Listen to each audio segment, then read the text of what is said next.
اللهم صل على سيدنا محمد وعلى آل سيدنا محمد. أعوذ بالله من الشيطان الرجيم. بسم الله الرحمن الرحيم. الحمد لله رب العالمين، والصلاة والسلام على سيد المرسلين وعلى آله وصحبه أجمعين. Rabbi syarah li sadri wa yassir li amri wahlul 'uqdatam min lisani yafqahu qawli. Subhanaka la ilma lana illa ma 'allamtana innaka antal alimul hakim. Wala hawla wala quwwata illa billahil aliyyil azim. Kitab Pati Paridah, muka surat 60, baris yang ke-7 daripada bawah. Baris yang ke-7 daripada bawah. Qala al-muallifu rahimahullahu ta'ala wa nafa'ana bi'ulumihi amin. Istri-istri Nabi, istri-istri Nabi sallallahu alaihi wasallam. Istrinya, istri Nabi sallallahu alaihi wasallam, waktu wafat Nabi sallallahu alaihi wasallam, waktu Nabi wafat 9 orang. Jadi ketika Nabi sallallahu alaihi wasallam wafat, isteri Nabi pada masa Nabi wafat 9 orang. Jadi 9 orang ni isteri Nabi sallallahu alaihi wasallam wafat kemudian daripada kewafatan Nabi sallallahu alaihi wasallam. Yang mana isteri Nabi sallallahu alaihi wasallam atas pandangan yang muktamadnya adalah 11 orang. Atas pandangan muktamad 11 orang. Walaupun ada yang menyatakan 12 orang contohnya. Tapi pada muktamad adalah 11 orang. 11 orang ni, 2 orang daripadanya wafat terlebih dahulu. Wafat sebelum wafat Nabi sallallahu alaihi wasallam, iaitu Khadijah radhiyallahu anha. Khadijah ni wafat sebelum daripada berlakunya peristiwa Isra' dan Mi'raj. Berlakunya peristiwa Isra' dan Mi'raj. Pada masa tu belum lagi sembahyang puasa lah. Sebab sembahyang difardukan pada malam Isra' dan Mi'raj. Puasa tu difardukan di Madinah. Jadi isteri Nabi yang wafat sebelum Nabi wafat adalah Khadijah radhiyallahu anha. Yang mana Khadijah ni lebih daripada Aisyah radhiyallahu anha lagi. Lebih daripada Aisyah radhiyallahu anha. Kemudian khilaf pula ulama, mana lebih antara Khadijah radhiyallahu anha dengan anak Khadijah, Fatimah radhiyallahu anha. Sebab Fatimah ni adalah bid'atun minni, Nabi kata itu sebahagian daripada aku. Sebab itu anak Nabi sallallahu alaihi wasallam. Timbul pula situ khilaf, mana lebih afdal di sisi Allah antara Khadijah radhiyallahu anha dengan Fatimah radhiyallahu anha. Mak dengan anak tu lah. Sebab Fatimah radhiyallahu anha adalah bid'atun minni, kata Nabi, sebahagian sejuzuk daripada aku. Sebab adalah keturunan anak Nabi sallallahu alaihi wasallam. Yang mana Khadijah meninggal sebelum daripada Nabi SAW dan seorang laginya Zainab Ummul Masakin, digelar dengan Ummul Masakin, ibu pada orang miskin. Zainab ni isteri Nabi SAW ni, dia sangat apa, dermawan. Ni hak Zainab Ummul Masakin. Hak ni kalau dalam kitab sejarah akan bicara lah secara terperinci seorang daripada isteri Nabi sallallahu alaihi wasallam. Jadi wafat sebelum Nabi 12 orang. Pada masa Nabi sallallahu alaihi wasallam wafat ada 9 orang. Jadi kesemuanya adalah 11 orang. Semuanya adalah 11 orang. Yang mana 9 ni wafat selepas daripada kewafatan Nabi sallallahu alaihi wasallam. Yang pertama 9 orang isteri Nabi sallallahu alaihi wasallam pada waktu kewafatan Nabi SAW ni, Sayyidatuna Aisyah, anak Sayyidina Abu Bakar. Anak Sayyidina Abu Bakar. Aisyah bintu Abi Bakrin. Gitu lah. Kalau kau Arab, Aisyah bintu Abi Bakrin. Di sini Aisyah anak Sayyidina Abi Bakrin. Bintu tu anak perempuan lah. Aisyah bintu Abi Bakrin. Itu baru betul kau bahasa Arab. Ni Aisyah anak Sayyidina Abi Bakrin. Jadi macam itulah. Kan ada kan nama anak lelaki, anak perempuan, orang India kan? Orang India kan? Anak lelaki kepada sianu-sianu, anak perempuan. Kita binti. Bin tu anak lelaki, binti tu anak perempuan. Ibnun anak lelaki, bintun anak perempuan. Kita pun bin tu anak lelaki. Tapi kalau kita macam kalau kita ni, Ali anak lelaki bakar. Allah, macam India kamu ni. Ali anak lelaki bakar, Ali bin bakar. Bin tu anak lelaki. Tapi tak boleh lah terjemah Ali anak lelaki bakar. Dia kata macam orang India lah.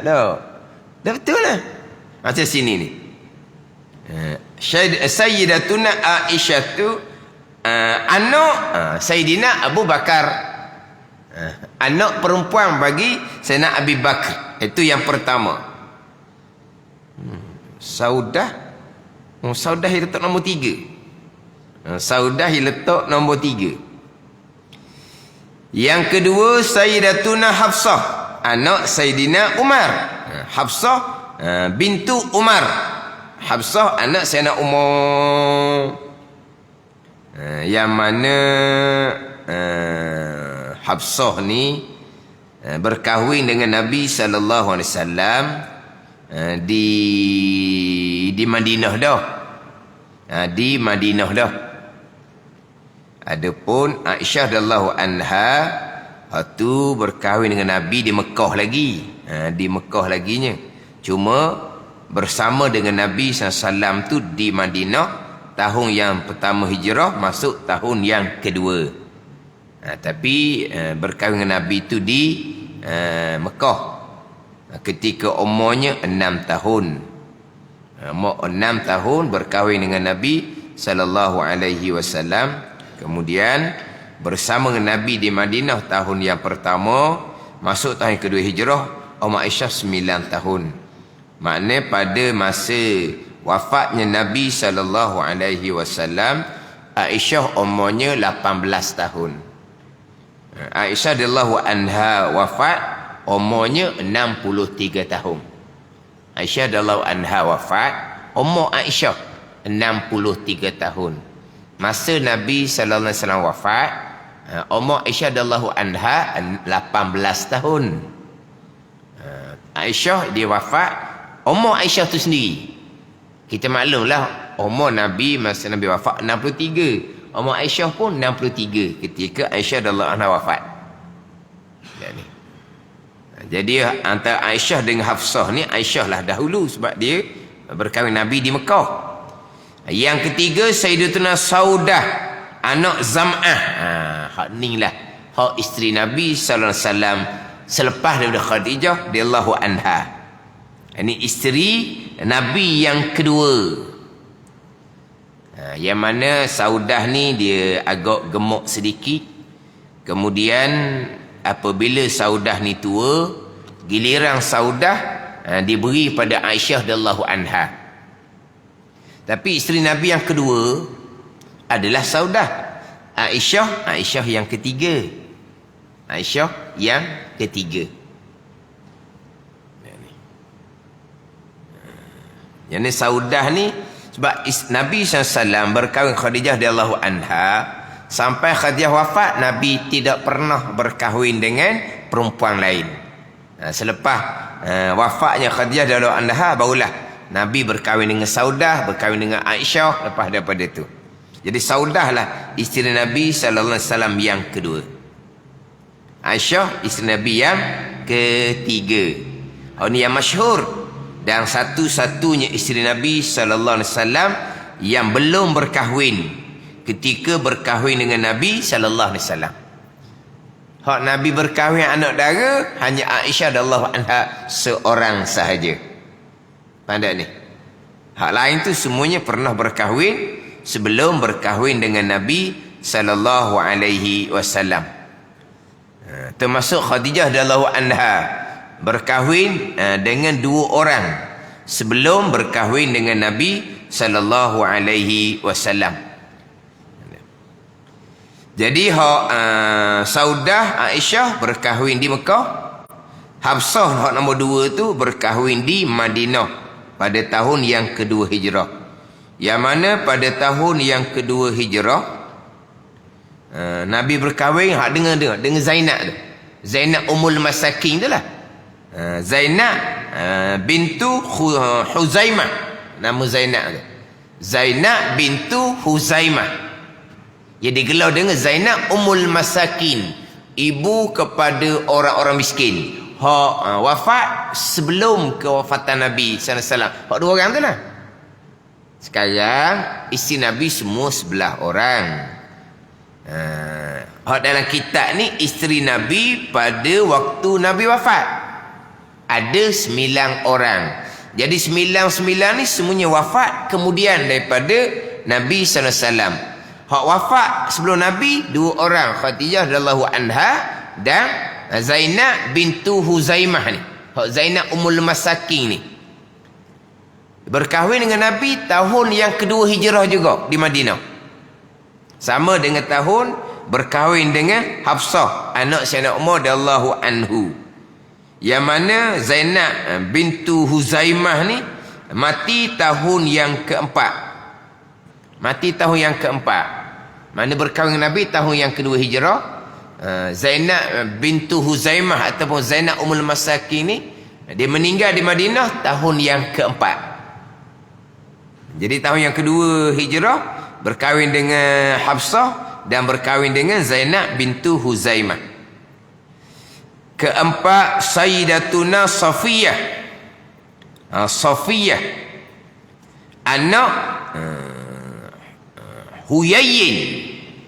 Anak Huyayyin. Ia ada 2 tu. Anak Huyayyin. Ya. Anak Huyayyin.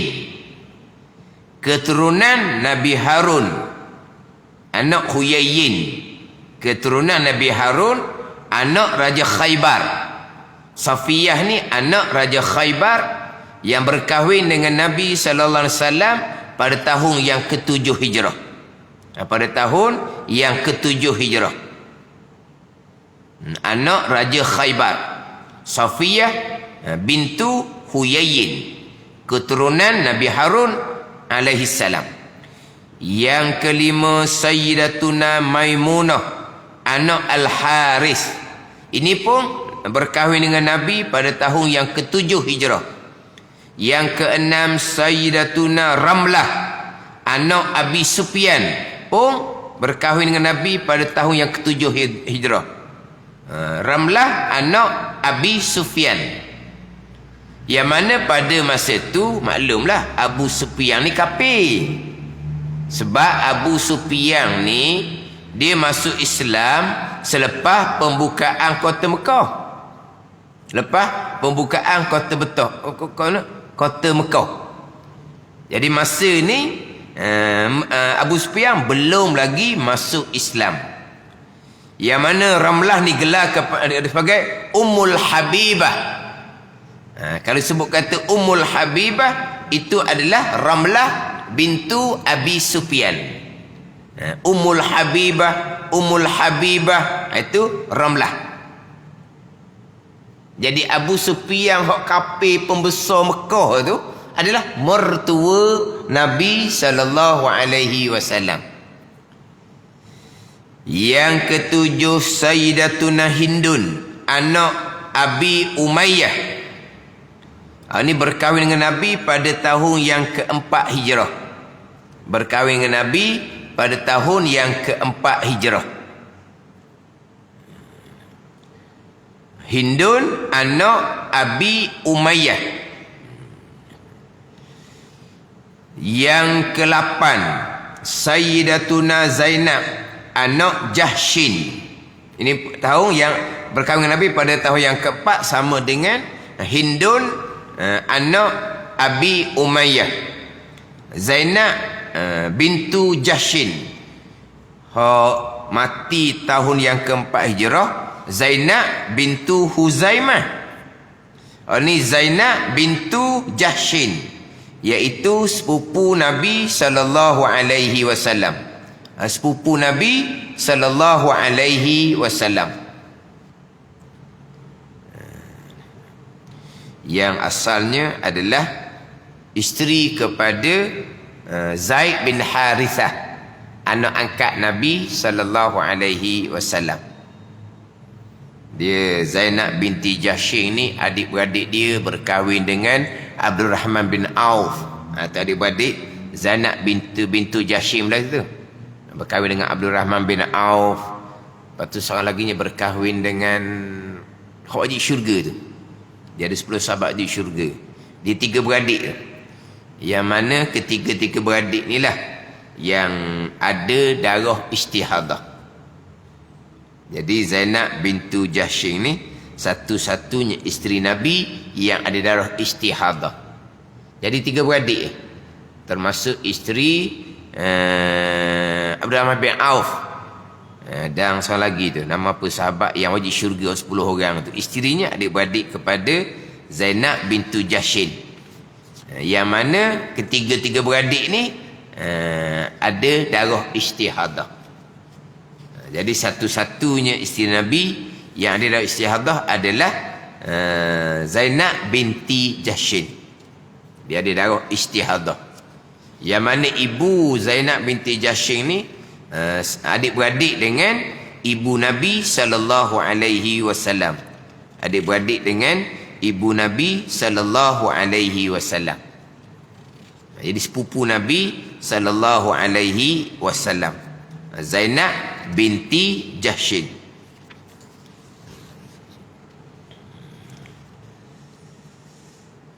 Sahabat yang wajib syurga tu, isteri pada Talhah bin Abdillah, isteri pada Talhah, adik-beradik kepada Zainab binti Jahshin yang ada darah istihadah. Jadi Zainab binti Jahshin ni berkahwin tahun keempat Hijrah, sama dengan Hindun anak Abi Umayyah yang ketujuh tu. Hindun anak Abi Umayyah itu digelar sebagai Ummu Salamah. Ummu Salamah tu Hindun bintu Abi Umayyah. Itu Ummu Salamah. Ramlah tu digelar dengan Ummul Habibah. Hindun anak Abi Umayyah digelar sebagai Ummu Salamah, yang berkahwin pada tahun yang keempat Hijrah. Kemudian ada yang menyatakan tahun yang kelima Hijrah Nabi berkahwin dengan Rihanah. Tetapi kata setengah ulama, bercerai dengan Nabi sebelum lagi bersama dengan Nabi sallallahu alaihi wasallam. Kesembilan, Sayyidatuna Juwairiyah anak Al-Haris. Ni hak berkahwin dengan Nabi pada tahun yang kelima Hijrah. Jadi Aisyah, Hafsah, Saudah, Safiyah, Maimunah, Ramlah, Hindun, Zainab dan Juwairiyah. Ini nama-nama biasa tau. Kita orang Melayu ni. Juwairiyah, dulu-dulu lah. Ramlah, Maimunah, Safiyah, orang dulu. Maimunah, Hindun, Zainab. Tapi gitulah. Maimunah jadi Munah. Tahu? Maimunah, Munah lah dulu. Ramlah, Melah tau. Jadi Maimunah, comel. Jadi Munah. Tapi hak nama-nama ni memang nama hak panggilan orang dulu-dulu. Aisyah, Hafsah, Saudah, Safiyah, Maimunah, Ramlah, Hindun, Zainab, Juwairiyah. 9 isteri Nabi sallallahu alaihi wasallam. Jadi terdahulu bicara berkaitan dengan anak-anak Nabi sallallahu alaihi wasallam, bicara pula isteri Nabi sallallahu alaihi wasallam. Jadi Nabi SAW ni adalah manusia yang dikasihi oleh Allah, yang paling dikasihi oleh Allah Subhanahu wa taala, dan kita pun mengasihi akan Nabi sallallahu alaihi wasallam. Jadi keluarga Nabi kena tahulah, kena kenal keluarga Nabi sallallahu alaihi wasallam, anak Nabi dan juga isteri-isteri Nabi sallallahu alaihi wasallam. Tambahan pula isteri Nabi ni adalah ummahatul mukminin. Tu. Isteri-isteri Nabi ni ummahatul mukminin. Ibu-ibu kepada sekalian orang yang beriman. Ummahatul mukminin. Ibu pada sekalian orang beriman. Jadi kena kenal lah. Kita sebagai orang beriman kena kenal siapa ibu kita. Isteri Nabi ni ibu-ibu kepada sekalian orang beriman. Hak nama-nama ni boleh kata kenal lah kitanya. Tahu? Cuma nak bilang susung tu, nak cukup 9 ni payah juga. Tapi kalau sebut nama Safiyah, itu nama isteri Nabi. Ramlah, itu nama isteri Nabi. Maimunah, Hindun, itu nama isteri Nabi. Juwairiyah, nama isteri Nabi. Cuba susung 9 orang. Payah sikit lah nak susung tu. Tapi sebut kata Ramlah. Ramlah nama isteri Nabi SAW. Hak Aisyah radhiyallahu anha tu, Hafsah contohnya, tu kita dengar sama dah. Saudah, Saudah isteri Nabi SAW. Khadijah radhiyallahu anha, tu maklum sangatlah kitanya. Hak lain-lain tu memang kita maklum. Ianya adalah nama kepada ummahatul mukminin, ibu-ibu kepada orang yang beriman. Ana kena cerita ni, kena cerita kepada anak-anak kita nama-nama ni. Nama-nama. Tapi seramai-ramai anak kitanya tak ada seorang pun sama dengan nama anak perempuan Nabi dan juga isteri Nabi tau. Anak perempuan ada nama anak perempuan Nabi. Anak perempuan Nabi nama Zainab, Raqayyah, Fatimah, Ummu Kalsum. Ada. Ni hak isteri Nabi pula ni. Aisyah, Hafsah, Saudah, Safiyah, Maimunah, Ramlah, Hindun. Ada. Juwairiyah. Ada. Tak ada seorang tau. Anak perempuan Nabi 4 orang. Isteri Nabi 11 orang. 11 orang tu 2 orang nama sama, Zainab. Jadi isteri Nabi hak nama tu ada 10 nama. Anak perempuan Nabi ada 4 nama. Isteri Nabi ada 9 nama lah. Sebab Zainab isteri Nabi 2 orang dan anak perempuan Nabi seorang. Jadi Anak Nabi 4 orang, isteri Nabi ada 9 nama. Jadi 13 nama anak perempuan Nabi dan isteri Nabi. Zainab 3 nama Zainab. Anak perempuan Nabi yang sulung, 2 orang isteri Nabi nama Zainab. Jadi tinggal 4 orang campur dengan 9 nama. 13 nama. 13 nama anak perempuan Nabi, 13 nama isteri Nabi ni. Tak ada seorang tau. Apa ni?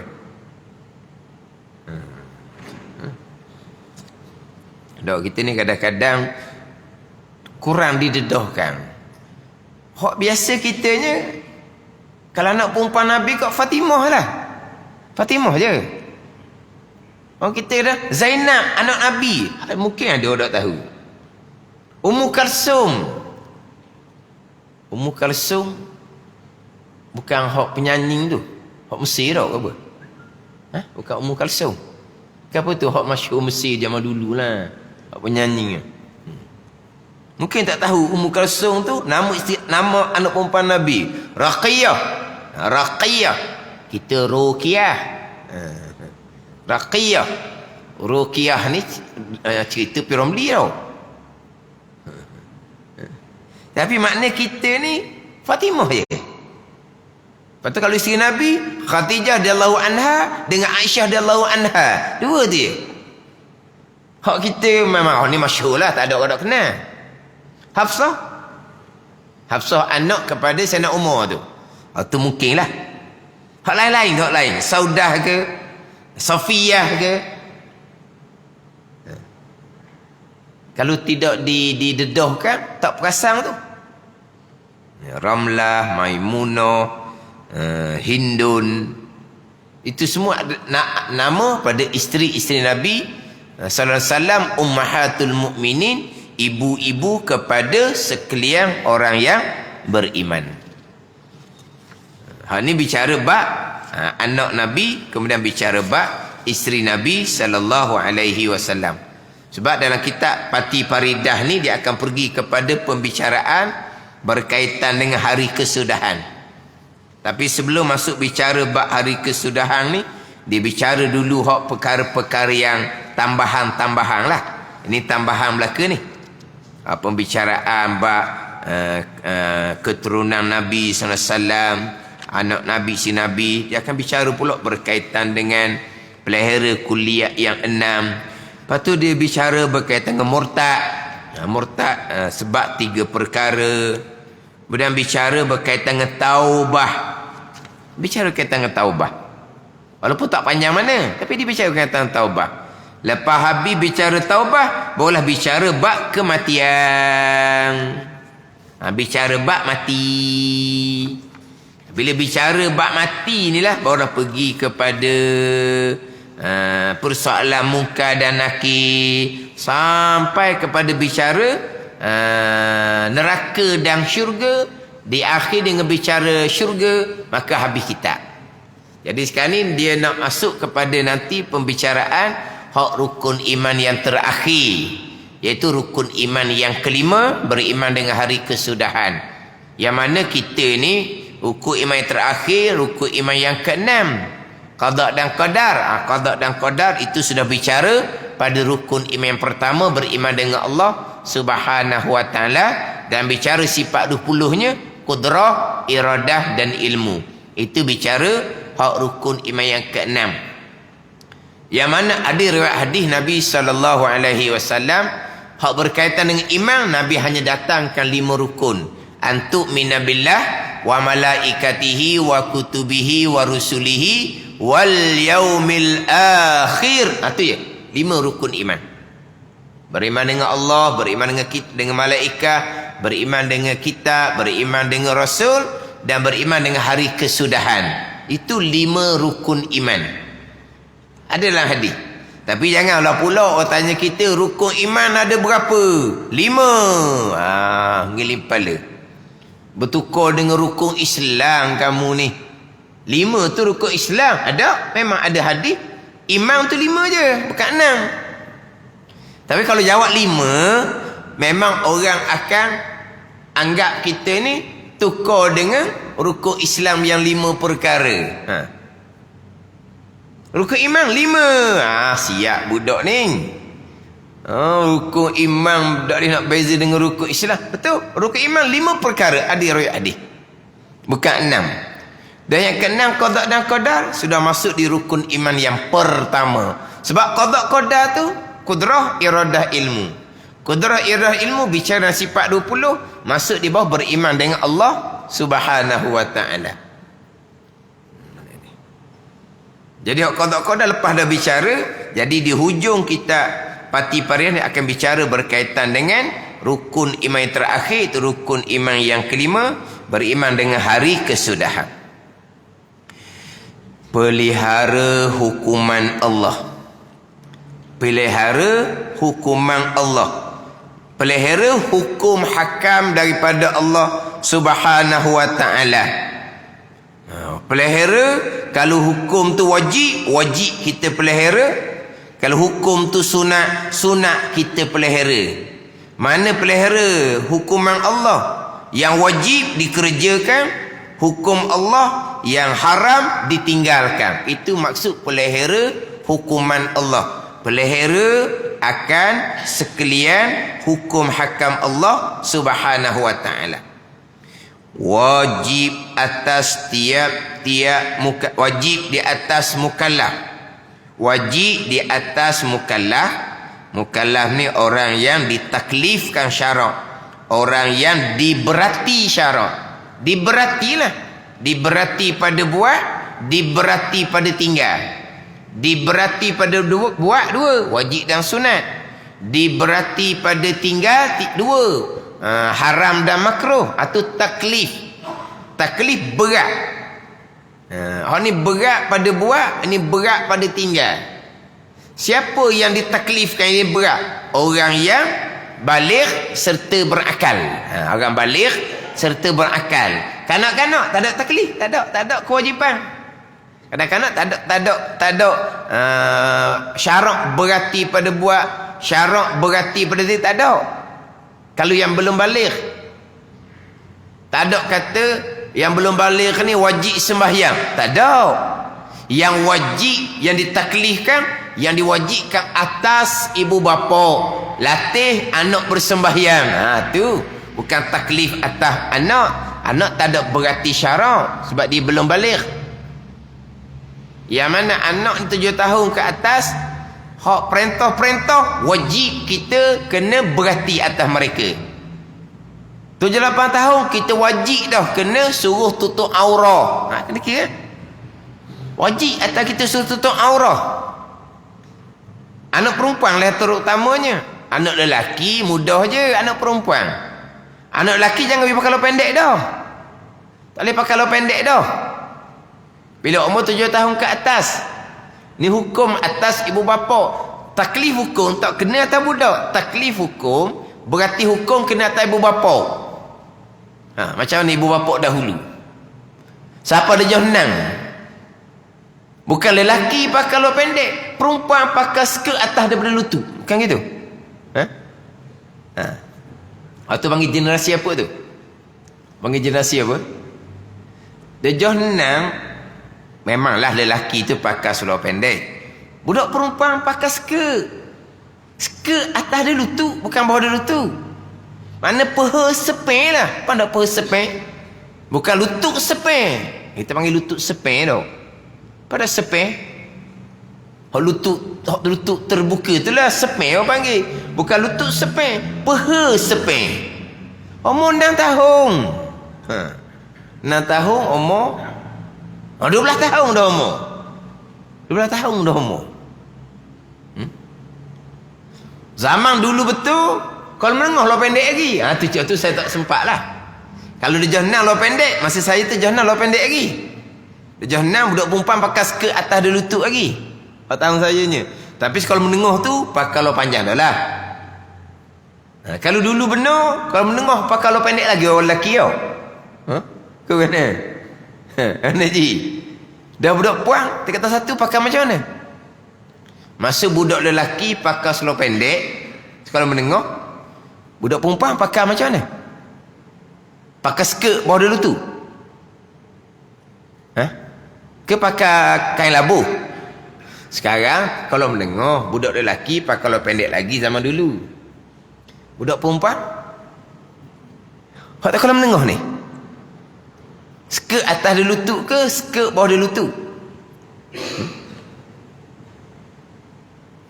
Tak puan.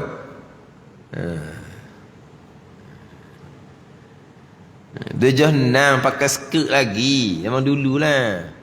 Lepas tu dia main tu, dia bubuh kaki tu, dia lopak-lopak tu kan, masa rehat-rehat tu, nampak lo dalam. Jahannam. Tapi zaman dulu tak kenal.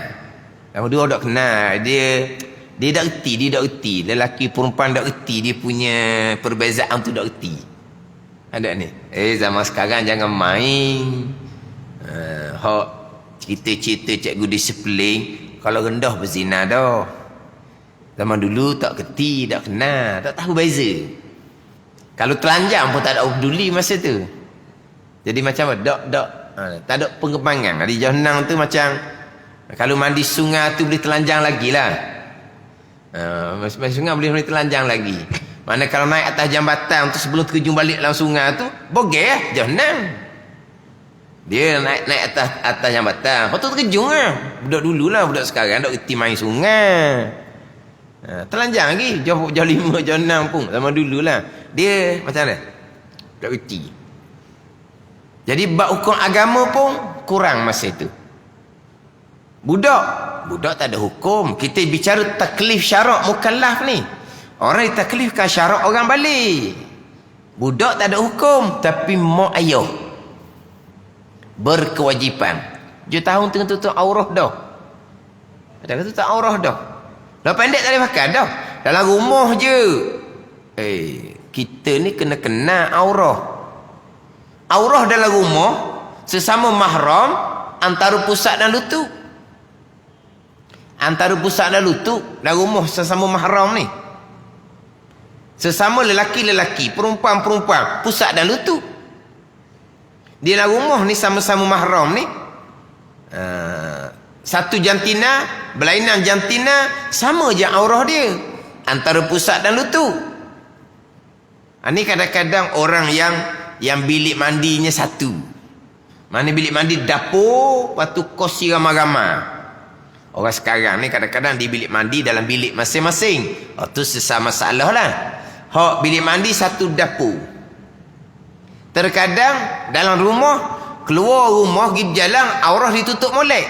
Dalam rumah kita tutup aurah dengan sempurna. Keluar daripada bilik mandi, dia apa? Kembang gatung. Ada kembang gatung? Kembang gatung. Ada kembang gatung. Zaman dulu lah. Belikan kembang gatung. Zaman dulu. Suka je.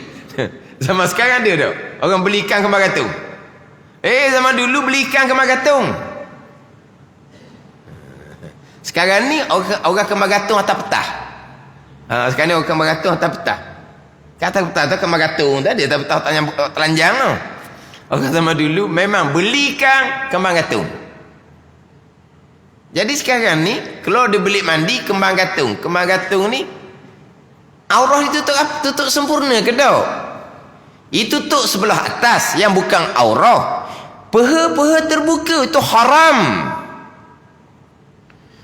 Dalam rumah tu hak laki-laki tak ada belaka dah keluar. Hak ada sama-sama perempuan, ada mak, ada anak perempuan. Perempuan sama perempuan antara pusat dan lutut. Peha aurah haram dibuka. Bukan ke tak ada anak lelaki. Bukan ke tak ada menantu lelaki mahram. Dalam rumah ni hanya ada mak, anak perempuan, menantu perempuan. Okeylah, peha buka okeylah. Siapa ajar gitu? Sebab aurah sesama mahram, aurah sesama perempuan, aurah sesama lelaki, antara pusat dan lutut. Peha tu aurah, buka peha haram. Keluar rumah tutup molek depan lelaki ajnabi, tutup aurah. Dalam rumah buka aurah tak sedar. Dia pakai tuala kecil, peha terbuka. Haram hukum dia. Sebab itu aurah. Kalau dia pakai tuala besar, dia tutup atas sampai ke lutut. Kalau tuala besar, kalau tuala kecil, akhirnya dia tutup yang bukan aurah, dibuka hak aurah. Peha aurah dibuka, haram. Atas tu bukan aurah, ditutup. Hak atas tu bukan aurah. Tuala kecil, pakai macam orang lelaki pakai lah, antara pusat dan lutut. Hak atas tu, itu bukan aurah tu. Kalau zaman-zaman dulu lah, zaman-zaman dulu, hak nek-nek itu kita boleh main je atas tu, dia tak marah pun. Apa zaman dulu lah, dia panggil kopek lanjut. Zaman dulu, dia tak pakai kain, dia gobek, apa tak? Sikit-sikit, dia gobek hak atas tu, tak apalah, nak main-main je. Itu bukan aurah. Kau ni ingat ke aurah atas tu? Tidak, aurah antara pusat dan lutut. Tapi jangan nak tutup atas tu, ada menantu lagi, menantu tengok. Kerana mak keluar hak atas tak tutup. Budak tahu ke? Hak atas tu bukan aurah. Adabnya mana? Adab. Adabnya mana? Tapi aurah bukan. Atas tu bukan aurah. Oh, lagilah menantu pelik mak mu ni mak mertua. Pelik mak mu ni pakai kain saja ni, baju ni atas tak tutup ni. Tapi itu bukan aurah. Apa aurah?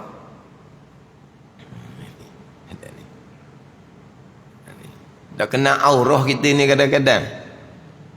Sebab tu orang-orang dulu macam Hairul Nustang je. Dia panah, dia pakai kain batik, atas tu dia pakai coli. Gitu je. Macam Hairul Nustang. Kending-kending dalam rumah. Panah sama dulu. Tak ada apa tu, itu bukan aurah. Perut bukan aurah, dada bukan aurah. Antara pusat dan lutut saja aurahnya. Jadi dalam rumah sekalipun, umur je tahun kata tak boleh dah nak buka antara peha, antara pusat dan lutut. Itu aurah. Sebab tu kita bab aurah ni kena reti, kena jaga hukum. Hak ni saya sentiasa peringat, kita berkhidmat jaga orang tua yang uzur. Pahala besar tu, khidmat jaga tu uzur. Tapi ingat baik, ada aurah masa kita jaga dia. Masa kita nak mandikan dia, pada masa kita nak istinjakkan dia, pada masa kita nak pakai paper dia, pada masa kita nak pakai pakaian dia, wajib kena tutup molek antara pusat dan lutut. Jangan dedah gitu. Dia dah bilik mandi, hanya bulak betul, tidak macam baby. Tak ada baby. Baby tu baby tanya bulak. Dia orang tua ni.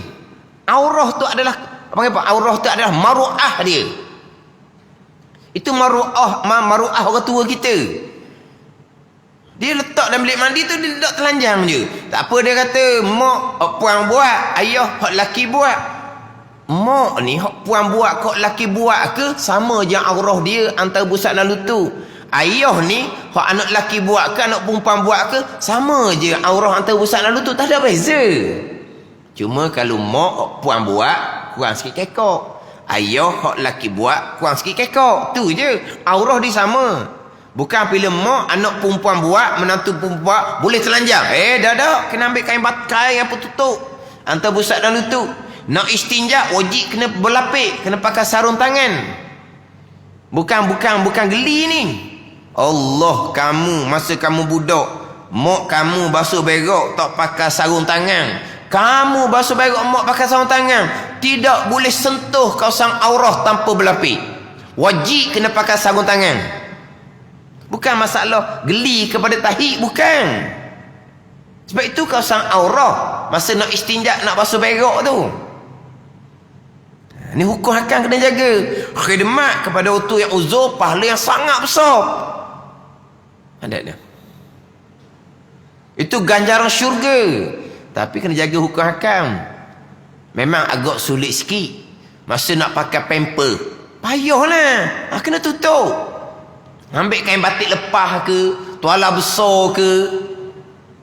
Sebab kita nak pakai pamper ni, bukan kata nak pakai pamper jadi telanjang, nampak peha dia. Jangan.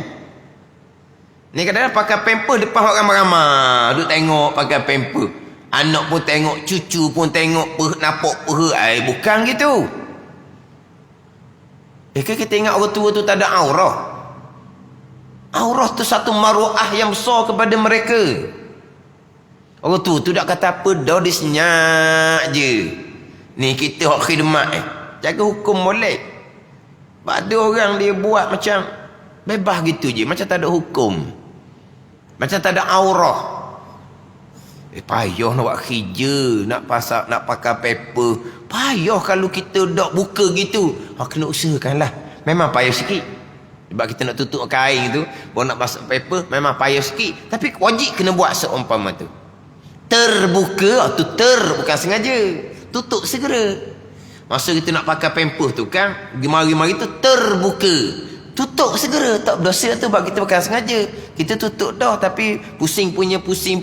Jadi terbuka. Atau tak apalah. Tapi jangan buka gitu. Dia acak kali dah saya terpandang. Dia jaga orang tua dia, aurah dia tak jaga. Dia buat bebas gitu je. Antara pusat dan lutut. Jadi masalah kata anak belum balik sekalipun, antara pusat dan lutut. Tapi mereka tak ada taklif, tak ada berat syarak. Tapi taklif atas ibu bapa. Latih. Taklif kenapa? Syarak memberati pada buat, wajib dan sunat. Syarak memberati pada tinggal, haram dan makruh. Cuma berat pada buat, hak wajib putus. Hak sunat berat pada buat tapi longgar. Tinggal tak berdosa tapi rugi besar. Hak haram berarti pada tinggal, hak ni putus, kena tinggal. Hak makruh tinggal tapi tak putus. Kalau tinggal tidak janji seksa tapi rugi. Dia gitu. Dia panggil taklif syarak. Orang yang ditaklifkan dia panggil mukallaf. Orang yang diberati syarak. Orang yang balik serta berakal. Mukallaf. Mukallif yang memberati syarak Allah Taala. Mukallaf kita orang yang balik serta berakal. Mukallif yang memberati syarak Allah Subhanahu wa taala. Wajib di atas mukallaf mengerjakan barang yang tuan fardu ke atasnya dan tidak kerja sekian perkara dilarang ke atasnya dan tidak kerja, bukan meninggalkan sekalian perkara yang dilarang ke atasnya, bukan meninggalkan, tidak kerja. Apa ni? Tidak kerja ni pantang.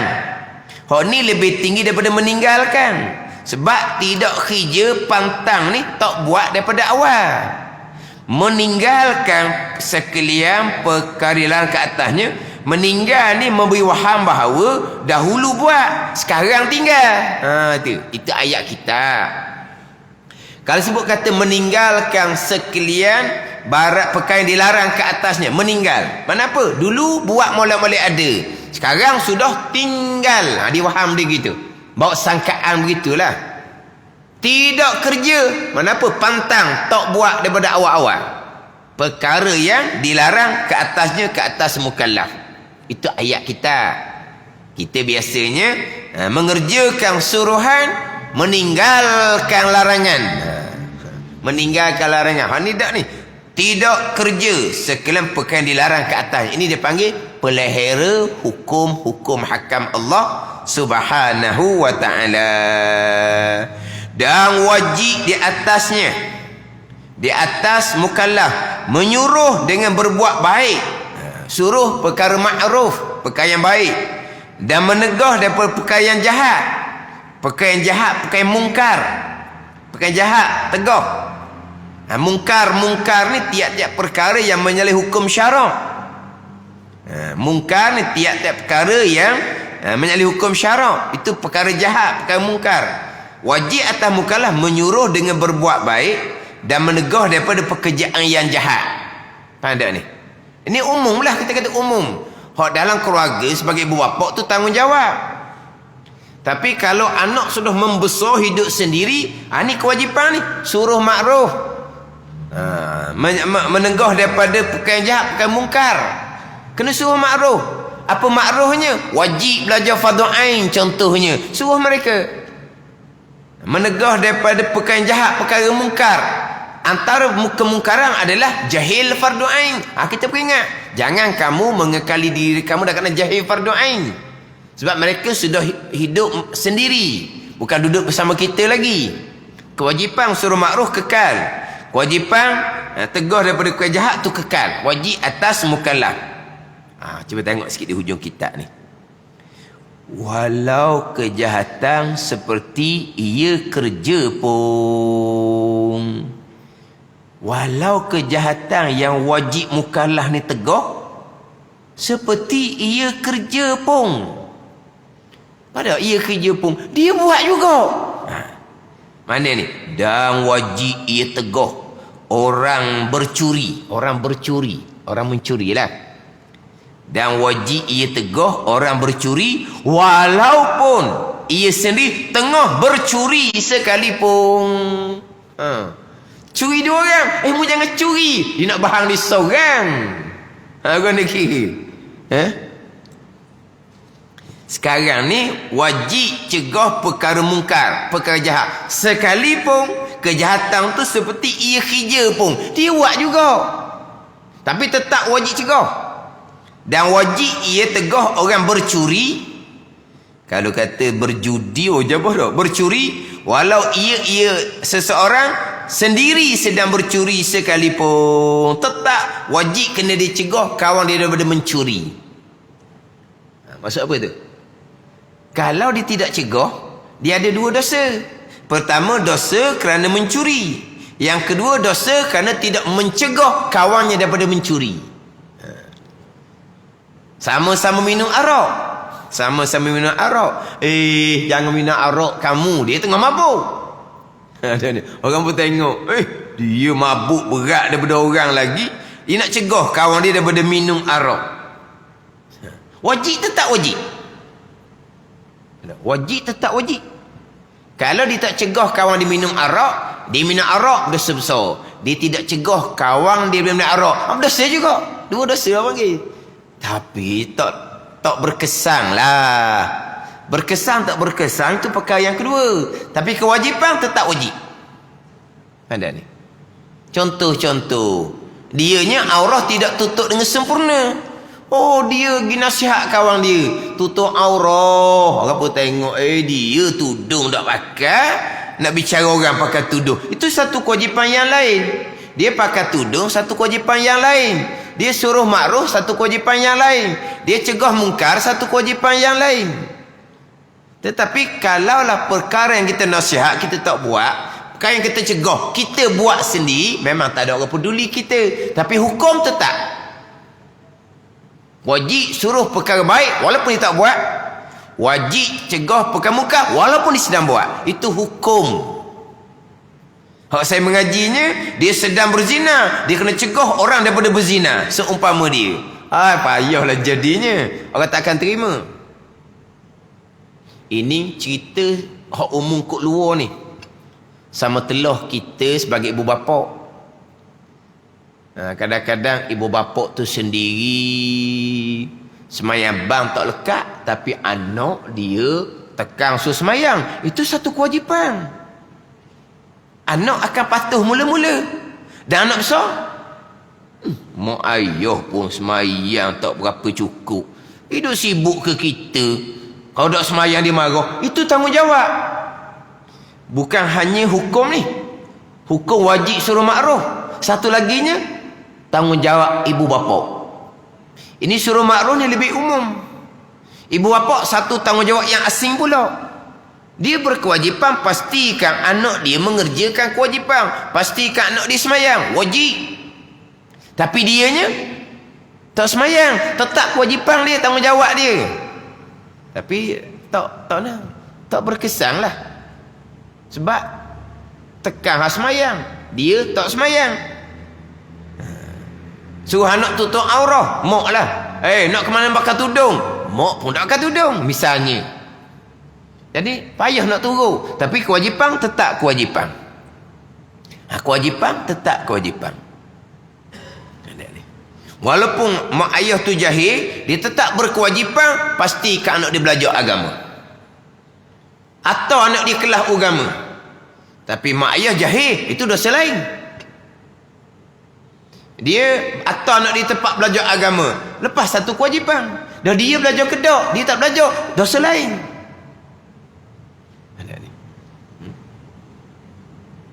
Dan ada orang beranggapan Ibu bapa seumpama ni nak menjadikan anak sebagai saham dia, saham akhirah dia. Dia amal ibadat tak buat. Dia suruh anak dia belajar agama, suruh anak dia buat amal ibadat, saham dia. Oh, jadi anak dia jadi saham dia lah. Dia tak buat amal pun. Dikatakan seumpama tu. Itu tanggungjawab ibu bapa. Dan memang anak yang berilmu dan beramal memang saham dia sungguh. Walaupun dia tu amal ibadah dia buat tak buat, itu dia dosa yang lain. Sebab kadang-kadang kan ada ibu bapa dia belajar dunia tinggi-tinggi sampai ke mana-mana. Anak-anak dia suruh belajar agama. Jadi orang pesak, kamu belajar CJ tinggi-tinggi, kehidupan dunia kamu terjamin. Anak-anak kamu atau belajar agama, kehidupan tidak terjamin. Jadi dia memaksakan anak untuk belajar agama untuk menjadi saham kepada dia hari akhirat, sebab dia dahulu belajar ilmu dunia sahaja. Itu tanggungjawab ibu bapa walaupun dia jahil agama. Mana orang persoalan ibu bapa belajar dunia setinggi-tingginya, gaji besar, pangkat besar, hidup senang, dunia terjamin, tapi anak dia atau madrasah. Lepas tu tak terjamin anak-anak. Kenapa ibu bapa buat gitu? Dia mangsakan anak supaya anak jadi saham akhirah. Ada baca ceramah gitu. Dia mangsakan anak, dan kadang anak gelap masa depan dunia untuk apa? Untuk mak ayah selamat hari akhirah. Tanggungjawab mak ayah gitu. Kewajipan mak ayah gitu. Dan memang akan jadi saham untuk hari akhirah. Tapi memang itu kewajipan mak ayah. Walaupun mak ayah jahil sekalipun, dia wajib kena pastikan anak dia belajar agama. Tapi janganlah mak ayah kekalkan jahil, kena belajar samalah. Hak dia belajar tu kewajipan lain. Hak dipastikan dia belajar agama, kewajipan lain. Walaupun dia tak belajar sekalipun, tetap dia wajib pastikan anak dia belajar. Walaupun dia tak semayang sekalipun, dia wajib pastikan anak dia cukup semayang. Tapi kalau diri sendiri tak buat, mana anak mula-mula turutlah sebab anak takut lagi. Bila anak besar, dia akan ungkit lah. Oh, sedap suruh orang semayang, dia tak semayang, contoh. Ada ibu bapa, jadi pastikan anak dia semayang. Nak balik semayang dulu di sekolah, tapi dia tak semayang. Ada seumpama tu. Dosa dia semayang satu hal, tapi dipastikan dia semayang, lepas satu kewajipan. Yang kita, tak ada pedah suruh anak semayang. Kalau dia tak semayang, tak ada pedah ke mana? Itu satu kewajipan yang lain. Ni cerita mungkar dia buat, dicegah, tak ada pedah apa? Dia lepas satu dosa. Sebab kalau dia buat perkara mungkar, dia tak tegah kawan dia daripada perkara mungkar, dia ada dua dosa. Satu dosa buat perkara mungkar, satu dosa tidak cegah kawan daripada melakukan mungkar yang sama. Tapi orang tak akan peduli kalau dia cegah perkara mungkar. Kalau dia sedang buat mungkar, itu bab lain. Cerita bab hukum. Wajib suruh perkara makruh walaupun dia tak buat. Wajib cegah perkara mungkar walaupun dia sedang buat. Hukum dia gitu. Ini hak umum ni. Hak mak ayah dengan anak tu cerita lain. Itu satu tanggungjawab asing pula tu, hak mak ayah dengan anak. Memang ada seumpama tu. Dia suruh anak dia belajar agama, dia tak peduli pun, dia tak belajar pun. Ada atau tempat-tempat madrasah, nampak muk tu pakai selendang lepas tak lepas. Muk tu atau tu, muk ngayuh tu lah. Tapi anak dia atas madrasah,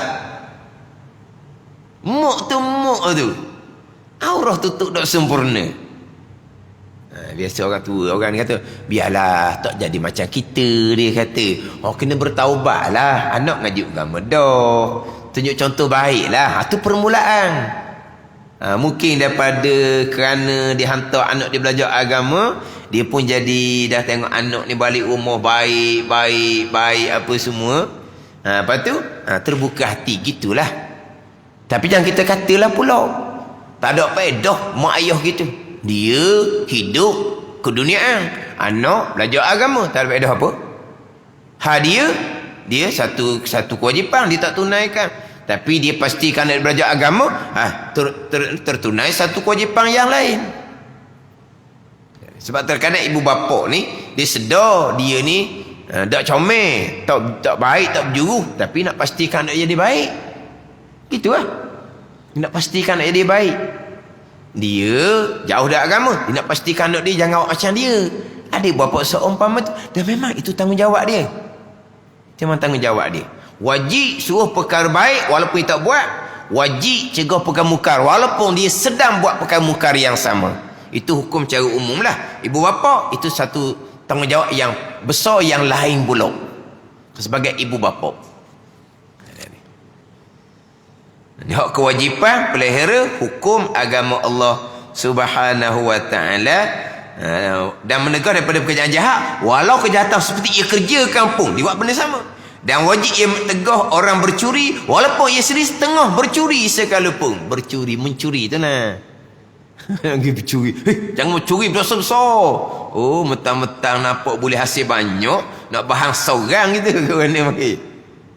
Pelik lah dia minum arak. Dia cegah kawan dia minum arak. Dia berjudi. Jangan berjudi. Haram dosa besar. Terajang dia orang lah. Oh, dia berjudi. Lepas tu kawan dia sedang berjudi dengan dia, dia suruh berhenti. Mana tu? Ini bicara hukum. Ini bicara hukum. Tapi ghaliknya orang yang buat maksiat, dia tak akan cegah kawan dia daripada buat maksiat. Jadi dia ada dua dosa. Satu dosa maksiat, satu dosa kerana tidak cegah perkara maksiat. Padahal tidak cegah perkara maksiat, kita berkuasa, ada keupayaan cegah dengan tindakan, cegah dengan perkataan, kita tak buat. Itu satu dosa yang lain. Ghaliknya gitulah. Orang buat maksiat ni ada dua dosa. Satu dosa maksiat yang dilakukan sendiri, satu dosa laginya dosa kerana tidak mencegah perkara maksiat. Ada dua dosa. Ini hak ghalik dia lah. Kalau dia cegah tu bagi pelik pula bagi orang ni. Sebab apa? Sebab dia buat perkara maksiat sama. Ini bicara hukum. Tetap wajib suruh perkara baik walaupun dia tak buat, dan wajib cegah perkara mungkar walaupun dia sedang buat perkara mungkar yang sama. Peliharakan kuliah yang 6. Kuliah yang 6. Kuli. Beberapa perkara dibangsa kepada sekalian. Yang mana tercabang di bawah tu beberapa hukum yang banyak. Wajib pelihara agama. Wajib pelihara diri. Wajib pelihara akal. Wajib pelihara nasab keturunan. Wajib pelihara kemaluan ni maru'ah. Wajib pelihara harta. Ini wajib pelihara 6 kuliah. Pelihara agama, pelihara diri, pelihara akal, pelihara nasab keturunan, pelihara kemaluan, pelihara maru'ah. Dan yang keenamnya pelihara harta. Ini 6 kuliah yang wajib atas kita pelihara. Hak paling besarnya adalah pelihara agama. Wallahu a'lam.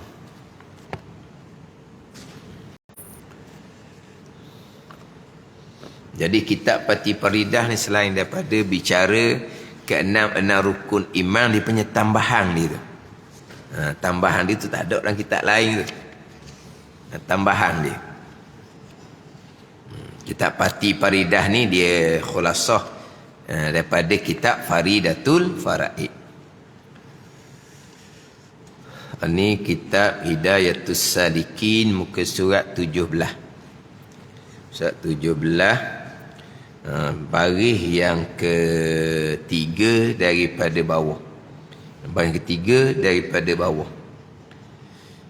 Qala al-muallifu rahimahullahu ta'ala wa nafa'ana bi'ulumihi amin.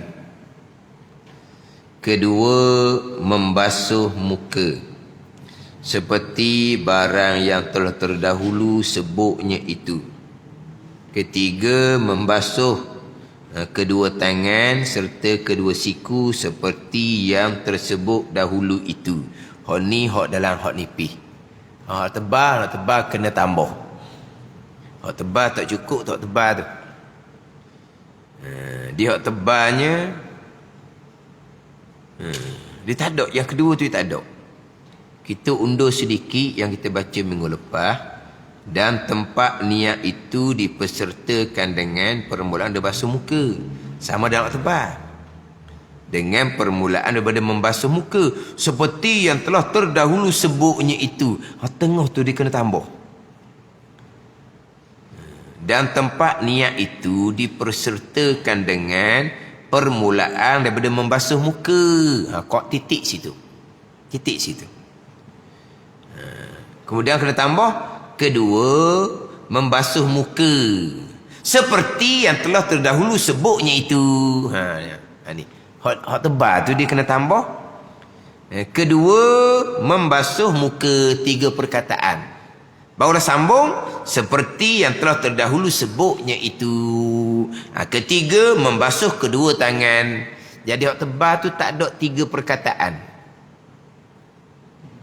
Jadi pelik lah. Sekarang ni rukun wudu ada 6 perkara. Pertama, niat. Mana kedua? Tak ada kedua. Ketiga, membasuh kedua tangan. Keempat, menyapu setengah dia kepala. Mana kedua? Tak ada kedua. Otak tebal. Sini banyak pakai tebal tau. Hak rumi comel. Ada pakai hak rumi. Hak rumi bukan comel tau. Hak tebal dia tak ada 3 perkataan. Ni saya biasa buat contoh. Sebab kitab Bidayatus Salikin ni ada hak nipis, ada hak tebal. Jadi terkadang hak nipis comel, hak tebal kena tambah, kena baiki. Terkadang hak tebal comel, hak nipis kena tambah, kena baiki. Ni saya dah sebut semua ni. Baiki kitab, cetakan yang salah. Bukan tuang kitab. Tuang kitab dia tidak ada kilang cetakan. Jadi cetakan nipis lain, cetakan hak tebal lain. Masa saya belajar dengan Ambarhum Tugu Baba Najimuddin, dia baca nipis. Banyak baiki. Tapi pada masa tu tak tahu pun hak tebal ni ada, hak tebal ni. Kemudian baru saya tengok hak tebal ada, hak tuan guru baiki tu hak tebal terkadang comel. Gitu, itu cetakan. Hak tu guru baiki kerana tu guru dia baiki. Tu guru tu sampailah kepada tuan kitab. Dia gitulah belajar ni. Lepas tu kitab Jawi ni tak boleh membaca sendiri. Kitab Jawi ni problem dianya, cetakan dia bermasalah. Terkadang jatuh satu perkataan, terkadang 2 perkataan, terkadang satu barisnya tak ada. Tu cetakan. Kita sama kitab Arab, kitab Jawi ni. Jadi kalau kitab Jawi, kitab yang kosong, belajarnya tidak, hanya kerana pandai baca tulisan Jawi, lepas tu mengajar sendiri, boleh tahanlah. Tapi orang sekarang dia pandai, dia baca je, lepas tu dia hurah. Dia baca banyak-banyak, dia pun hurah. Hak dalam hak banyak dibaca tu, banyak perkara yang perlu dihurai, tapi dah hurah habis. Dia baca panjang. Itu taktik orang sekarang. Dia baca panjang. Di dalam tu ada masalah yang rumit-rumit, yang perlu diperhalusi. Pada masa huraian, dia tak hurah pun hak tu. Sebab dia baca banyak. Jadi dalam tu banyak perkara yang perlu dihuraikan. Tapi masa dia hurai, tak cakap kitab dah dihurai. Hak masalah hak rumit-rumit ditinggalkan. Ni tahu ke? Taktik. Adapun kalau kita mengaji pondok, baca satu perkataan hurah, baca sikit hurah. Bukan baca banyak lepas tu hurah umum gitu, tidak. Tu kitab Jawi makna kena belajar. Dia ada masalah cetakan. Ada orang mengajar, dia tanyalah, kenapa kitab ni tahu dah tempat tu memang jatuh satu perkataan. Tapi dia perasan, kitab ni tak betul ni. Kenapa kitab tak betul? Bukan kitab tak betul, tu salah cetakan kata. Hak sebetulnya begini. Kebetulan tu hak saya ingat lah. Hak kitab Jawi biasalah. Kitab Wisyah, kitab Musolli, kitab Matla'in, kitab biasa. Jadi dalam tu kalau dia ada tempat yang dia rasa kitab ni salah, bukan kitab tu salah, cetakan tu salah. Ada perkataan yang terkurang. Dari sini tak ada yang kedua ni. Mana yang kedua? Hak fardu wuduk, hak 6 perkara tu, hak tebal ni. Hak nipis ada. Hak nipis ni di tepi tu kita adurun napih. Hak tebal ni di tepi tu kosong, senang buat catatan. Tu beza dia. Tapi saya mengaji dulu hak nipis lah, tak pakai hak tebal tu. Dan tak tahu pun masa tu hak tebal tu ada. Hak tebal ni mungkin ada dah, tapi tak tahu. Kalau tahu mungkin pakai 2. Kita tengok gili-gili. Tapi tak tahu. Ada hak. Sebab nipis ni dia tak ada baris. Ayat Quran tak ada baris. Hadis Nabi tak ada baris. Perkataan ulama yang dinakai dah ambil di kitab-kitab Arab pun tak ada bagi, doa pun tak ada bagi, zikir pun tak ada bagi. Kalau nipi hak tebal ada bagi, tu lebih dah tebal. Orang kita banyak pakai hak tebal lah, senang, tulisan pula besar. Muka surat tak samalah. Saya muka surat 15, hak tebal muka surat 35. Jauh tu kan, 15 dengan 35. Dia sebab dia tulisan dia besar, hak tebal ni mudah nak baca. Kedua, membasuh muka. Kedua daripada 6 rukun wuduk, membasuh muka seperti yang telah terdahulu sebutnya itu. Sebab pada masa bicara adab berwuduk, terdahulunya babu adabil wuduk, bab pada menyatakan adab-adab ketika berwuduk, didatangkan yang wajib dan disertakan dengan yang sunat. Ni barulah dia bicara fardu wuduk ada 6, tapi tak cerita panjang dah. Kedua, membasuh muka. Macam mana mukanya? Seperti yang telah terdahulu sebutnya itu. Sebelum ni sudah bicara berkaitan dengan membasuh muka. Sama juga dengan bicara bab niat tu. Jadi rekah je lah bicara bab niat. Sebab dia sudah bicara terdahulu berkaitan dengan niat. Cuma niat dalam kitab kita ni saja aku mengangkat hadas kecil kerana Allah. Kita sekarang biasa niat saja aku mengambil wuduk kerana Allah. Saja aku mengambil air sembahyang kerana Allah. Ini lebih baik daripada niat saja mengangkat hadas kecil kerana Allah. Bukan kata tidak boleh niat saja mengangkat hadas kecil kerana Allah, tapi kena ingatlah. Kena ingat macam mana kalau perempuan yang istihadah, ada ni bukan haid, bukan nifas, istihadah. Dia daimul hadasin, dia panggil orang yang berkekalan hadas kecil. Dia wajib bersembahyang, berwuduk dianya. Kalau niat saja aku mengangkat hadas kecil kerana Allah, tidak sah niat tu. Sebab hadas kecil dari istihadah keluar. Sama dengan lelaki, kalau dia dedas, air kencing dia sentiasa keluar. Dia niat saja aku mengangkat hadas kecil kerana Allah, tu air kencing keluar tu bukan hadas kecil. Bagi orang yang sakit buasi, yang mana buasi rombong tu berada dalam dubur dia, maka dubur lembab keluar darah, itu menyebabkan batal wuduk, berhadas kecil. Dia pun niat saja aku mengangkat hadas kecil kerana Allah, tidak sah niat seumpama tu, sebab dia sedang berhadas kecil. Dia panggil daimul hadasin ataupun hadasun daimun, orang yang berkekalan hadas. Jadi mudah-mudahnya saja aku mengambil wuduk kerana Allah, saja aku mengambil air sembahyang kerana Allah. Kalau dah kena istihadah boleh niat tu.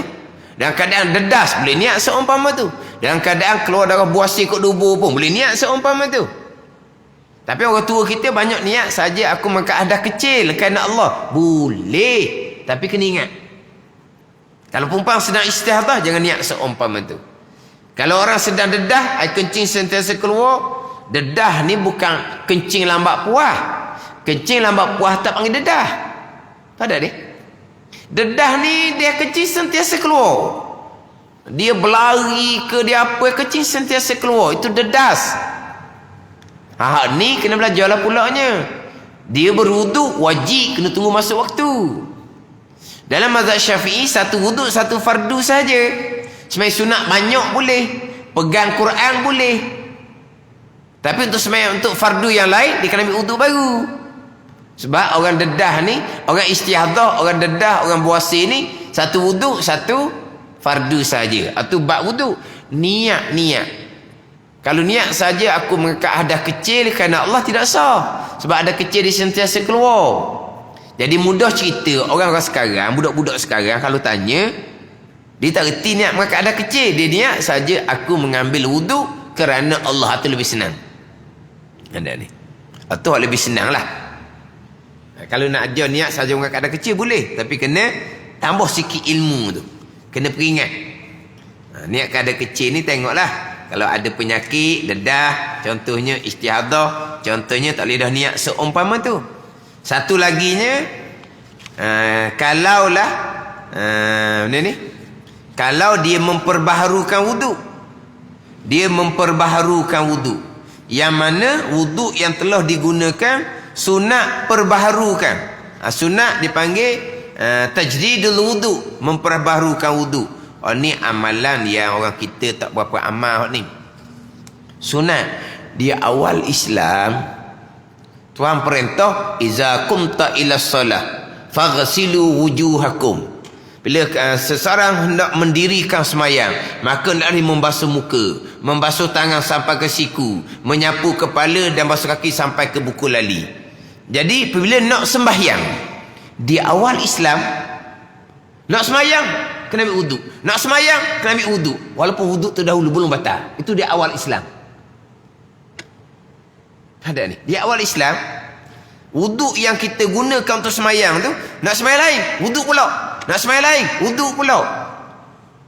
Hukum tu dinasahkan, kemudian dibatalkan. Kemudian satu wuduk boleh pakai beberapa fardu sekalipun.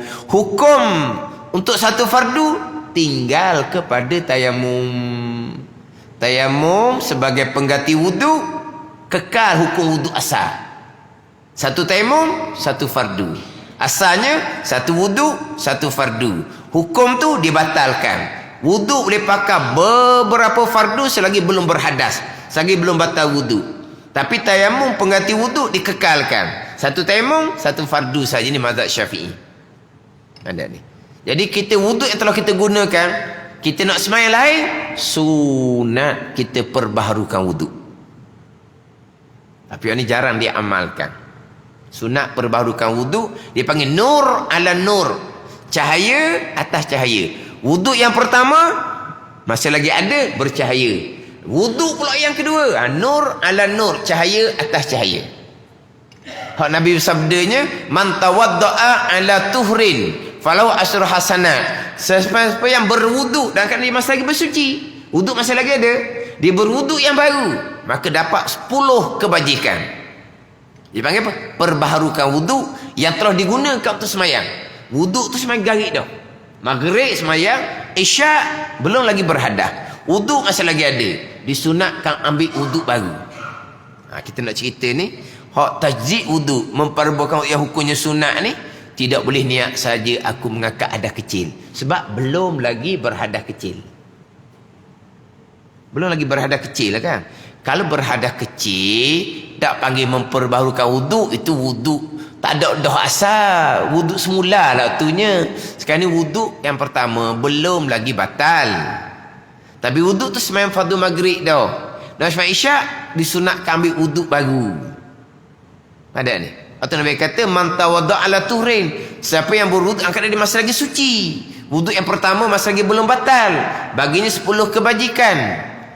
Cuma nak ceritanya, orang yang memperbaharukan wuduk tidak boleh niat ketika membasuh muka saja aku mengangkat hadas kecil, sebab belum lagi berhadas. Sebab wuduk yang pertama masih lagi ada. Niatnya apa? Saja aku ambil air semayang kerana Allah. Itu bicara bab niat. Kalau niat mengangkat hadas kecil ni, dia kena ada huraian sedikit lah untuk peringatan. Mudah-mudahnya saja aku mengambil air sembahyang kerana Allah. Kedua, membasuh muka seperti yang telah terdahulu sebutnya itu. Dahulu masa bicara basuh muka, dahulu dia cerita bahagian mukanya daripada dahi sampai ke dagu, daripada kanan sampai belah kanan, daripada telinga kanan sampai ke telinga kiri, itu kawasan muka. Kemudian dia kena basuh sekalian bulu yang tumbuh di dalam kawasan muka. Wajib basuh bulu yang tumbuh di dalam kawasan muka. Antaranya adalah yang wajib dibasuh adalah hak bulu yang tumbuh. Dia panggil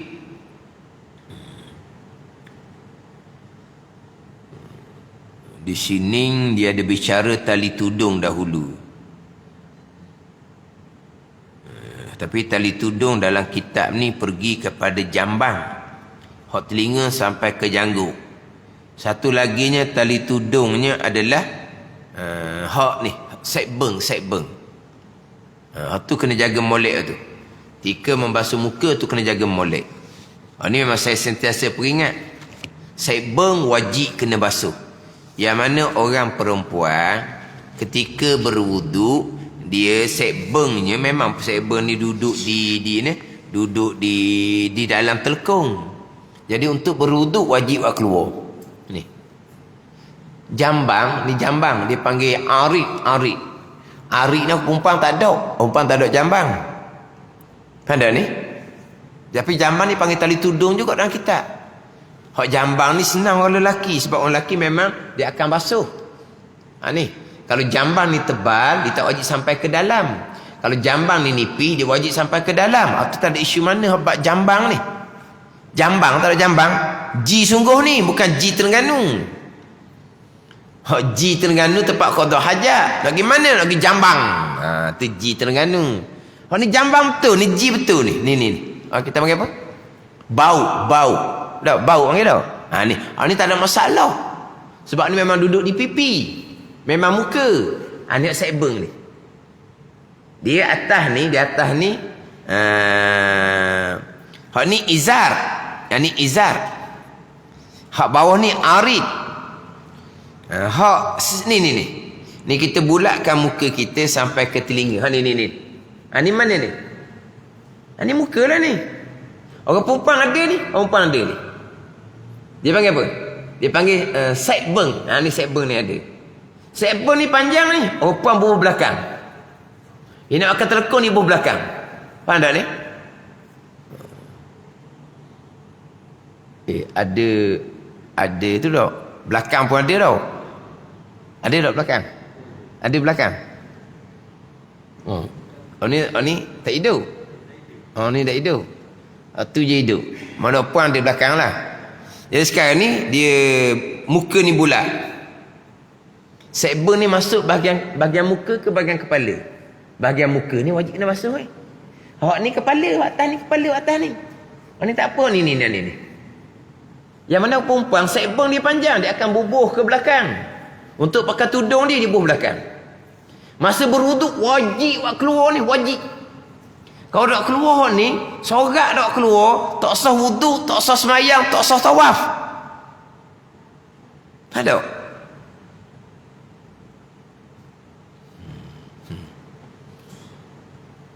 Orang perempuan, saya pernah satu kuliah dalam 50-60 orang perempuan.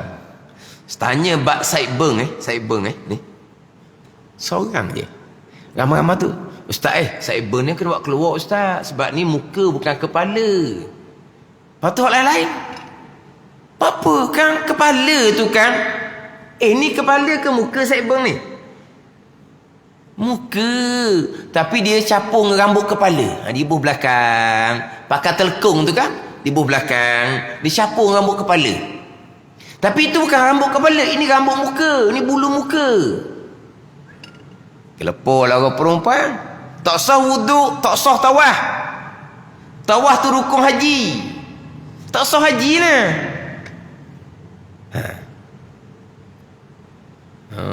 Apa? Ni panggil jerit lana ni. Kena pergi Mekah semula lah. Rukun haji tak sah. Berhenti setakat ni kau. Hatuk kepala dinding lah. Tak apa, sabarlah. Kita cerita setakat ni dulu, tersambung pula nanti. Sambung minggu ni jugalah, ada masih lagi. Kalau tinggal minggu lepas, tak lain tidur seminggu. Ni pekor sekali terberi, lepas tu kita pelonggor balik. Gitulah. Dia bab tawah tu tak apalah, bab tawah tu. Bab tawah tu mazhab Hanafi tak syarat ada wuduk pun tawah tu. Mazhab Hanafi tak ada wuduk pun tak apa tawah. Mazhab Hanafi orang haid boleh tawah. Sah tawah dia walaupun dia haid. Tapi dia masuk Masjidil Haram dalam keadaan dia ada haid, dia kena bayar dam. Itu mazhab Hanafi, tapi tawah dia sah walaupun dalam keadaan dia haid. Kita mazhab Syafi'i tak boleh lah, bukan masalah masuk masjid tu hukumnya haram. Tawaf syarat dia suci daripada hadas kecil dan hadas besar. Tawaf hukum dia macam semayang. Mazhab Hanafi dah. Mazhab Hanafi tawaf tak syarat suci daripada hadas kecil, tak syarat suci daripada hadas besar. Itu mazhab Hanafi. Mana kalau wuduk tak sah pun mazhab Hanafi tetap sah tawaf. Sesat tawaf tu. Kau tidak kena pergi Mekah semula. Tawaf rukun haji tidak sah, haji tidak sah. Berarti setakat tu minggu depan baru cerita. Itulah. Tak apalah, kita ada masa kita cerita minggu ni. Semayang macam mana? Semayang macam mana? Orang ramai sangat-sangat dia tak keluar ni. Tak keluar ni. Ni muka. Kena gok muka kepala. Buat bulat sini ni. Ni duduk mana ni? Ni duduk di muka, ni bulu muka. Tapi dia sambung dengan bulu kepala, dengan rambut kepala. Bila rambut kepala panjang, maka sekbon pun jadi panjang. Kalau rambut kepala hitam, sekbon pun hitam.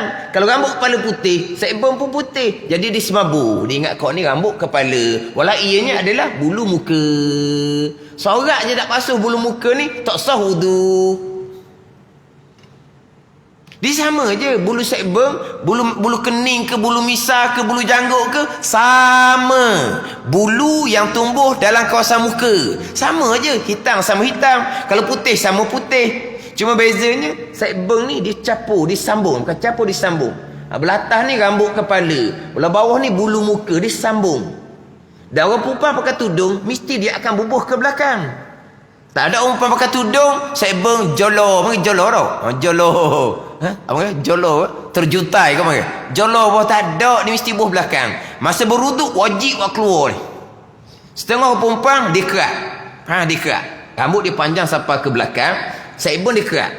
Dia kerat sekalipun, tetap ada sekbon tu. Tapi maknanya dia kerat ni jadi pendek. Bila pendek ni mudah nak basuh. Sebab kalau dia panjang, basuh sekbon tu basah baju. Dia akan turun ke baju ni basah. Sebab tu orang perempuan dia kerat. Tak ada perempuan cukur uduh. Kan ada perempuan cukur sekbon, tak ada orang cukur. Dia cuma kerat. Tapi kerat tetap ada. Ni dia panggil apa? Izar bahasa Arab. Ni ari, ni lihyah, janggut. Ari, izar. Izar ni dah kitab biasa tulis tali tudung. Buku Indonesia tulis bulu ati-ati dipanggil. Ni sekbon izar. Masa dulu apabila ramai yang tak tahu hak ni adalah bulu muka, tapi bila tunjuk je memang nampak lalu dah memang bulu muka di sini. Hak di atas ni bulu kepala, rambut kepala. Hak di sini bulu muka, bukan rambut kepala. Memang jelas sangat sebab muka dia bulat. Gini siapa di telinga. Hak ni bahagian muka. Tak lagi dah. Lepas tu macam mana? Tak sah wuduk, tak sah semayang. Semayang kena qada.